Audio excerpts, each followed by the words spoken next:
If you've got one of these HG bottles and you're completely confused how to make them work, it's actually very easy, but the instructions are a little bit confusing.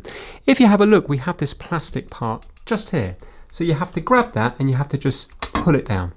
Then when you pull it down, it works like a normal bottle where you need to turn this in order to make it spray. So right now it's on stop, so it's not going to work. So what we have to do is just take the pressure off here a little bit and then turn this round either that way or that way, and then it will go to the spray on the top here and it will work. So now you can see it coming out there. And then when you're finished, you just push this back down.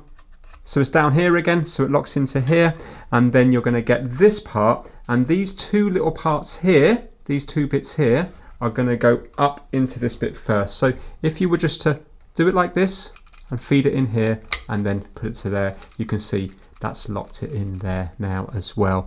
Now if you have a look at this bottle here, it has the same design with this one here, but yet it hasn't got that little tab thing coming down here. So with this one, you have it like that, and you just pull it out like so, turn that, and then it will start working.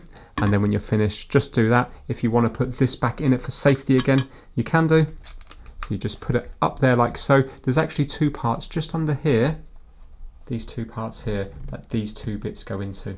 So we'll just put that in there like so, like that, and then just clip it up. And that will keep it nice and safe. So it's easy once you know, but it can be a little bit confusing the first time you come across it. Thanks for watching.